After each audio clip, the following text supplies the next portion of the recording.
Hello, everyone. You're in the Ether, and I'm your host, Cody Fry.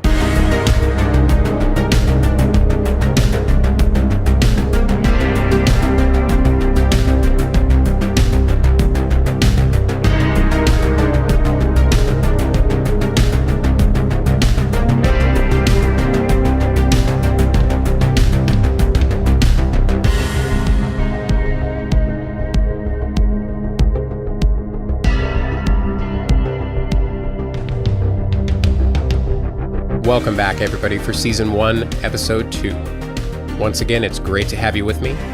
I really hope everybody enjoyed the first show as much as I did. It was a lot of fun, and so far the responses have all been fantastic, and I wanted to take a moment and say thank you to everyone who has rated or left a review on iTunes. Again, that is the best way you can support this show right now, and it doesn't cost you anything, just a fraction of your time. So if you like what you hear, please take a moment and give it a quick rating. Help me make the Ether more visible. Your support really means more than you know. And remember, you can also find the Ether on Stitcher, Google Play, and SoundCloud. If you'd like to follow the Ether on Instagram, it's ether_show. That's AETHER_show. If you want to email the show, it's theethershow@gmail.com. I'm really excited for today's episode because we're going to delve into something a little different here. And I'm going to start it all off with perhaps a bit of a synchronicity. I'll let you be the judge. But about a month ago, I stumbled upon a video of a man speaking about his NDE, near-death experience. And the man's name was featured in the title, but it was actually later in the title and I didn't see it.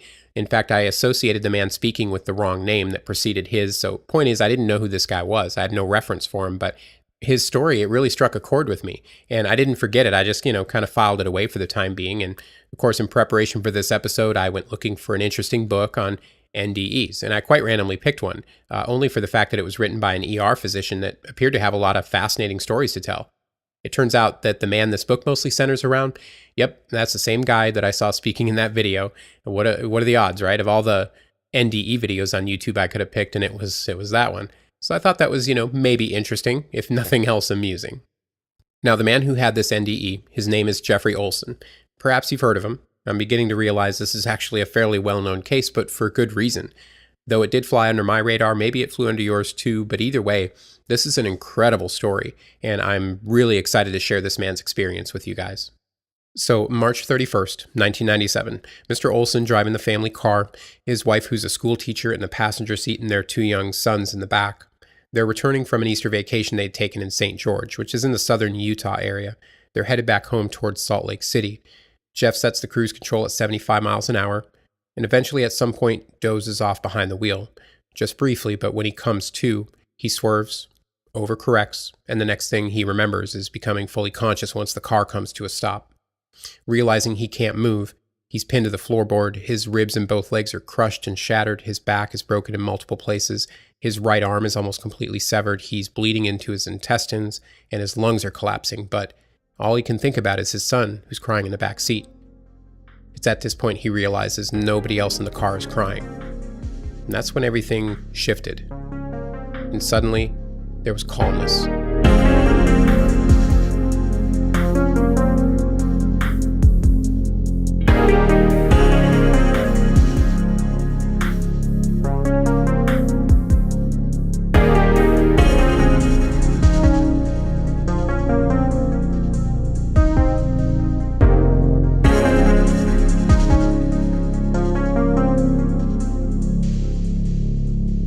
Now that's the worst hell a man could ever be in.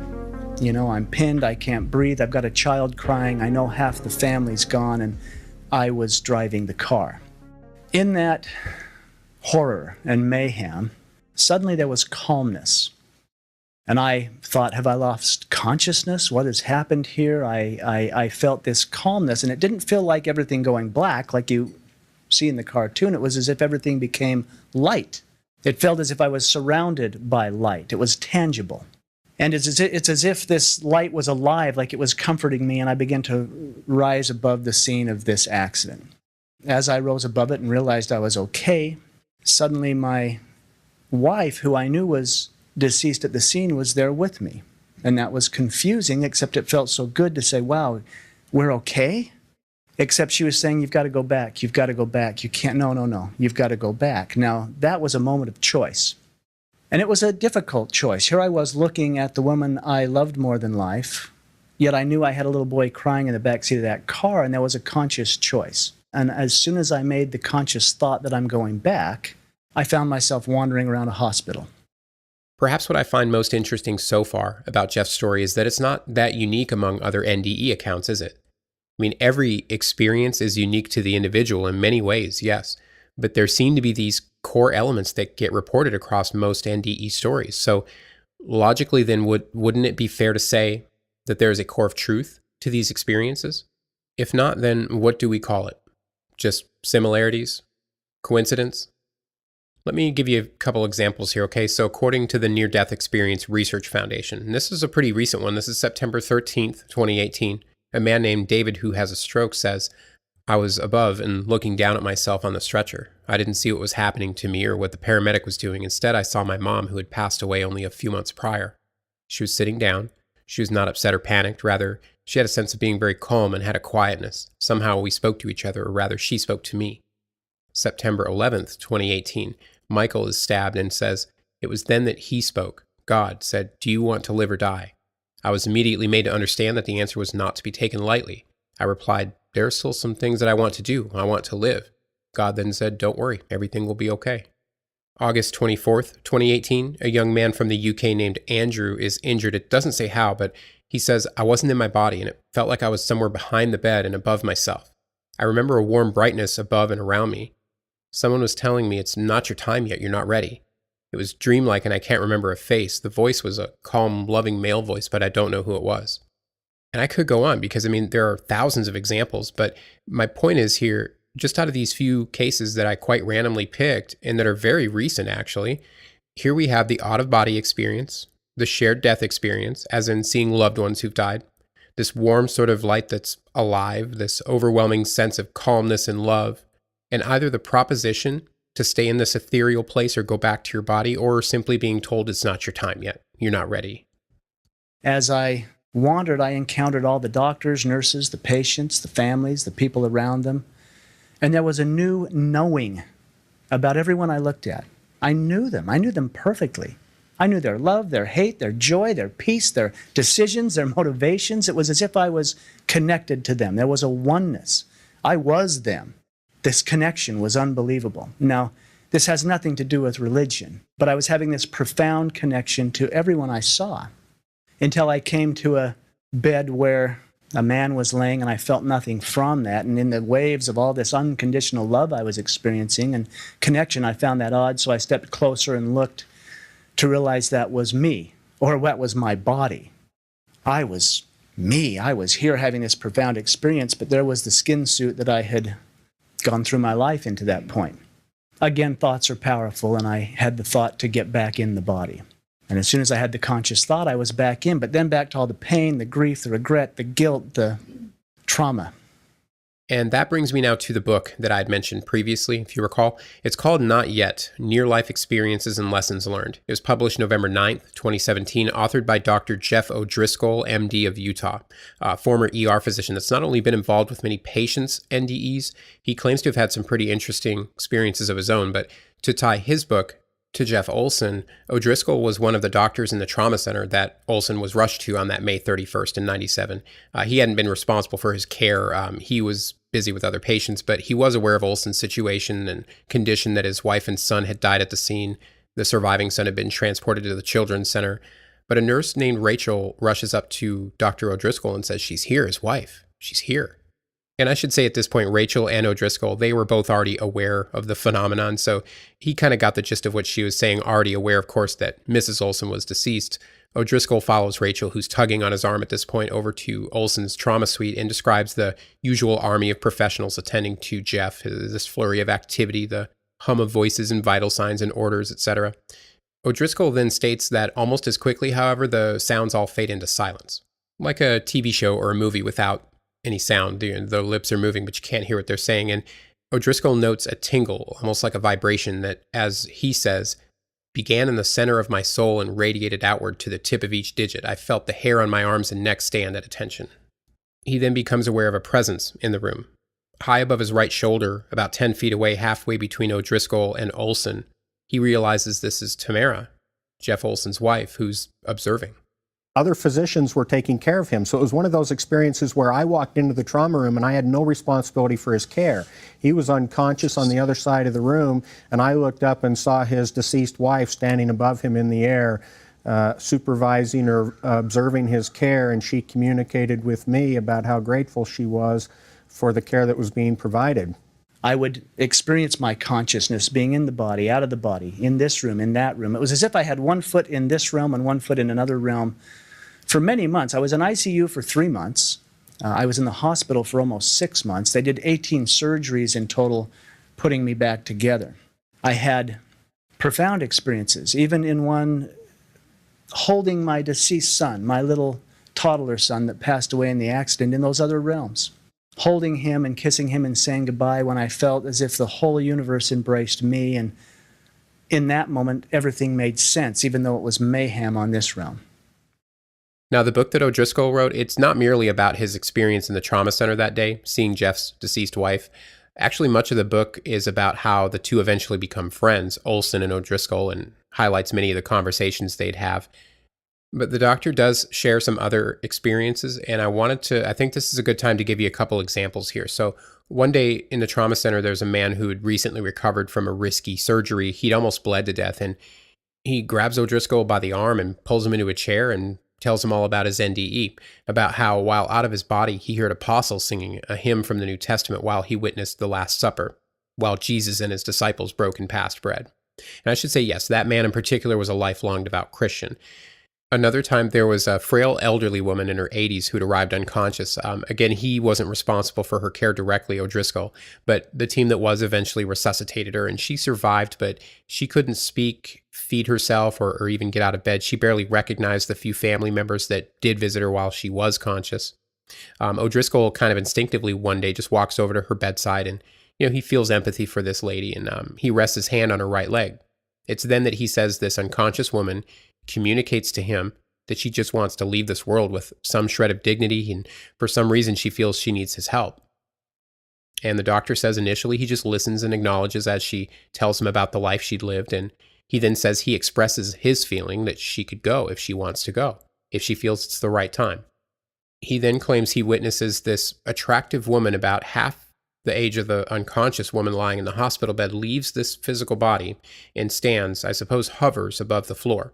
She looks down with this profound sense of peace and calmly, casually turns to leave, but before she does, she turns and thanks O'Driscoll for answering her, quote, last earthly request. Now you might be wondering, like I was, and frankly still am, what's different about this man? What makes Dr. Jeff O'Driscoll this sort of lightning rod for all these experiences so few people claim to have? I mean, I think most people feel empathy for others, don't they?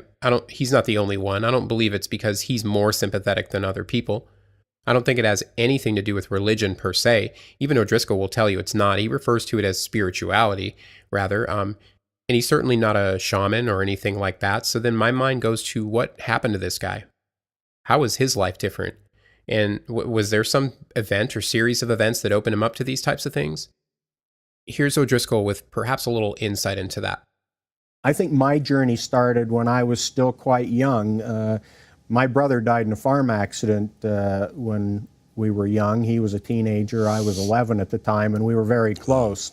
Wow. And I think that may have opened something up for me that allowed me to have some of these experiences later in my life. I think the loss and the pain is key to experiencing some of these things. And I think, frankly, that loss and pain is the common thread in humanity that allows us to relate with one another. And when we accept the pain, when we accept the tragedy and the loss, we begin to learn empathy, and we learn to be able to interact with other people better than we would otherwise. But if we're not willing to experience and accept that pain and process it, we cut ourselves off from many of these experiences, in my opinion. So is it possible that some of us, for various reasons, are closer to this other side, that the veil is thinner between these two supposed realities for some people? Did O'Driscoll really see these spirits or souls departing their earthly bodies and have all this nonverbal communication with them? And this was all facilitated by his unique but painful past? I want to share something else from the book at this point because I found this pretty interesting here.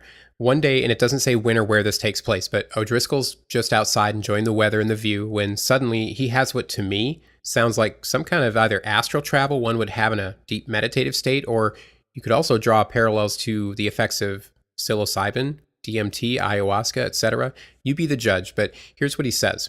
As I left my body, I saw myself literally shaking the encumbrances of the world from my person like shaking drops of rain from an overcoat. As I watched, I transitioned from merely seeing myself to actually experiencing the process. And as I experienced it, I continued observing it from nearby. I know that's not possible in the mortal world, but that's what happened. I slowly passed through an indistinct veil and walked into a beautiful, lush landscape on the other side. I was completely disencumbered from the things of this world. I enjoyed an intensely liberating realization that I possessed nothing, missed nothing, and wanted nothing. The mania of acquiring things had fled. I understood that the things of the world had no value except to care for others. I was free. Unfortunately, there's no other detail on this. He doesn't mention how long this experience lasts, just that it happened. But I just wanted to point out some similarities we've seen in other phenomena because I think that's important when you're trying to create that bigger picture. When there's one element that rings true across multiple phenomena, I think that's worth making a note of. And speaking of the bigger picture, what does this mean? Right? If everything Jeff O'Driscoll and Jeff Olson said are true, they really experienced these things. These were not hallucinations or shared hallucinations, as absurd as that kind of sounds. Then what is this bigger picture? What's the end game? I mean, I had the near-death experience. I had the shared death experience in saying goodbye to my deceased son and my deceased wife. I certainly had after-death communication through the process because I would feel them. I would feel them. I would get messages, again, unspoken, but I knew that they were there. These things had happened. I would write them down. I would jot them and journal them down, but I would never forget them. They were beyond the commonplace. I was a farm boy. I didn't know what that all meant. I didn't know how to make sense of it. I didn't even know how to align it with my belief system because it didn't. Some of the things I believed were completely turned upside down. I had been taught that there was a God and that God would judge me and life was a test and I was probably in trouble based on how things were going. What I experienced was that there was nothing but pure unconditional love. So beliefs kind of shifted. My hope shifted to an absolute trust, just trusting that everything's in perfect order, no matter what it looks like here. I also experienced that life is a gift. There's no test about it. It's a gift. Every moment is sacred, and we get to choose how to experience that moment. I had no intention of being a writer. I had no intention of being a speaker. That was never on my radar. I was an artist. I loved art. I was a creative director at an ad agency. I loved concepts and ideas. And I'd held it very tight for a couple of reasons. Number one, I didn't want people to think I was crazy. Number two, I didn't know how to share it. How do you articulate something that is unspeakable? I realize it's an experience unique unto me. It was for me. It may have been by me. And there's really no agenda in sharing it. I want to be very clear about that. There's no agenda. I will share my experience, and the conclusion is up to anybody. I know what I experienced, but there's still questions. How does it work?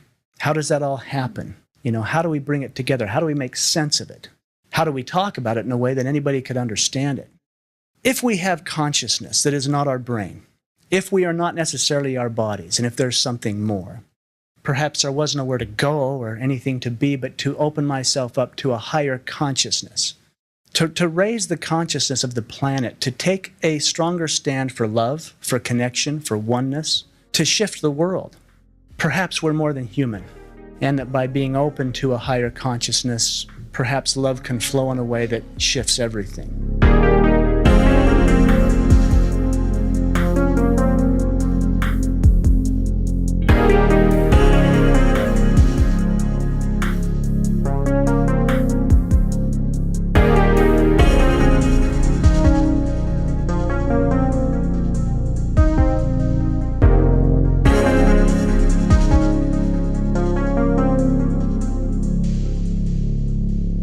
So I'm curious, did you guys happen to catch what Mr. Olson said there towards the end when he said that the experience was created for him? It may have even been by him.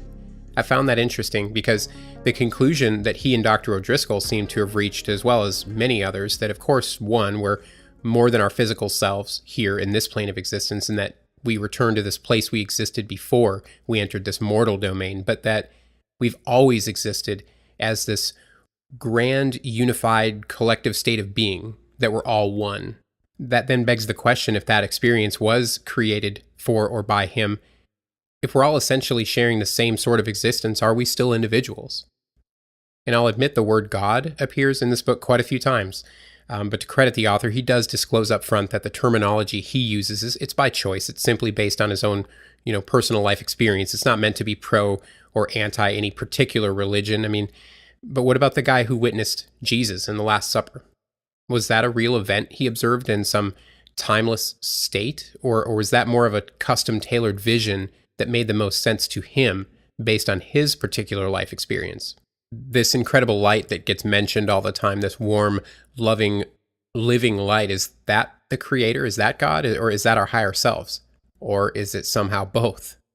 And I haven't even touched on other aspects of NDEs yet. As I said before, they're all unique to the individual, but some of them are just plain scary. They're certainly not all love and light like Jeff's experience. There's another case here I found published by the NDE Research Foundation. Kim, who had accidentally overdosed on medication, says, "I just remember it was pitch black. I couldn't see anything, but I could hear screaming and what sounded like big, angry animals or devils. These were awful sounds. I can't describe the smell. It smelled rancid at best. I wasn't able to move. I could feel claws and teeth tearing at my skin. I was being eaten and torn into pieces. The pain was unimaginable, but I couldn't die. I couldn't scream, nor could I get away."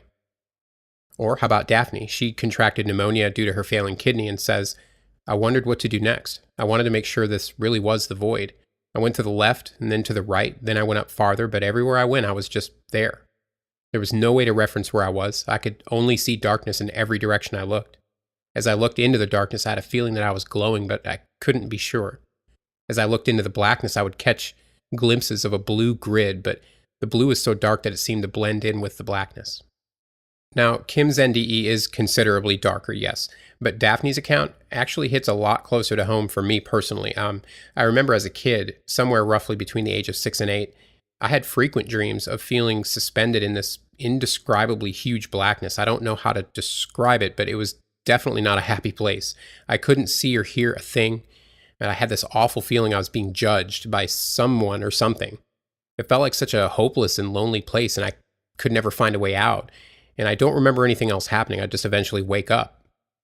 So these dreams, they really had a profound impact on me at the time, and the effects were pretty long lasting for a couple reasons. Look, I've never had dreams like these ever in my adult life, not anything remotely close to these. Not that I can recall anyway. And second, my memory of these dreams hasn't faded over time like memories of dreams tend to do, I think that's interesting, but perhaps it's nothing at all. Maybe I saw nothing, but maybe I caught a glimpse of something. I don't know. I can note the similarities, though, between some of these reports and what I felt and experienced at the time. But I don't want to get too far off track here, so let's circle back to Jeff's story. Let's take a look at this bigger picture, okay? In what ways did these experiences change Jeff Olson? Well, he seems to have come away from it all with a pretty profound sense of connectedness to others, this determination to share his story in the hopes that it helps people. As he said, he spent many months with one foot in this realm and one foot in the other. So, of course, he has some pretty unique insight in his mind, this sort of confirmation that not only is there life, for lack of a better term, after death, but that our loved ones are waiting for us, that this unconditional love and acceptance is waiting for all of us. He talked about elevating to this higher consciousness, being more open and more loving, and that in doing so, we could raise the consciousness of the whole world together, right? And I realize how that sounds. On one hand, it's a genuine and sincere notion, and I can respect it. But on the other hand, it's a bit of a trope, isn't it, that love is the answer? And I certainly don't mean to sound cynical here, but here's the real rub, okay? If it's true that when we enter our mortal earthly bodies here, and for whatever, intrinsic reasons, we shed all our memories of who we really are, what we're really a part of, and if it's not a test, as Jeff says, it's just this incredible gift, where then does that leave us exactly? What's the grand purpose for this? I mean, if true, then that would strongly suggest that there's this immense purpose behind it all, right? And that further, some kind of superior intelligence would have to be the driving force. But here's the problem. The vast majority of us, human beings, have never had an experience like the ones we've heard of today. Perhaps we all will one day, right? But in the meantime, So many of us are stuck in the not knowing, aren't we? After all, that would be part of the grand design, correct? So then you have this tiny little fraction of people that do experience something out of the ordinary. And why this would even be allowed if it's such a crucial element to all this is beyond me.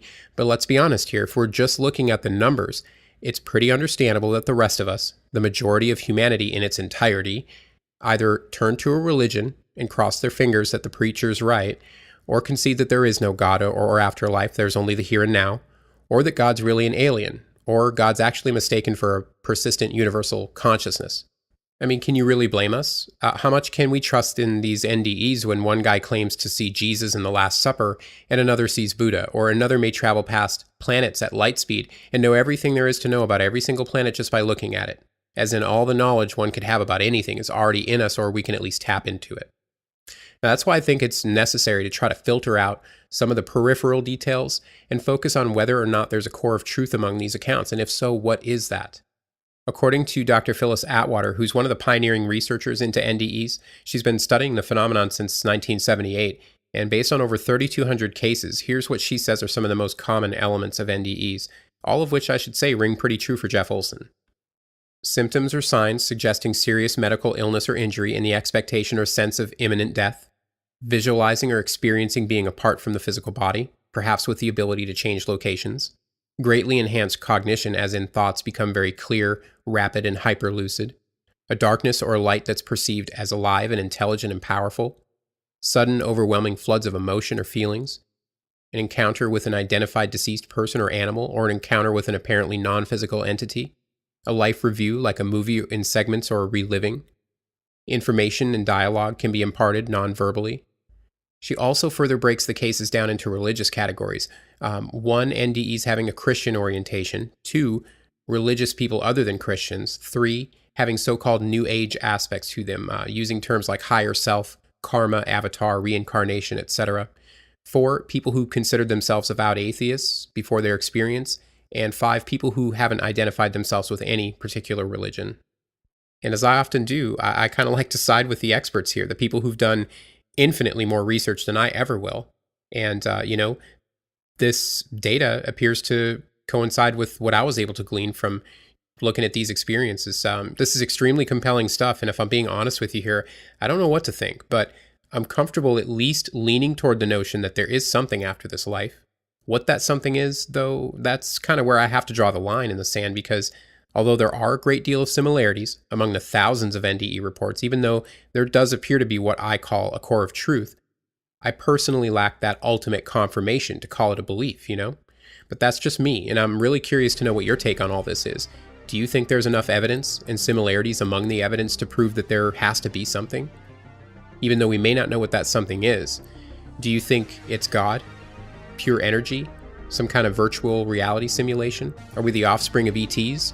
Or did we simply evolve from the mud and eventually develop wild imaginations? That's where I'm going to conclude this episode, guys. I hope you enjoyed it.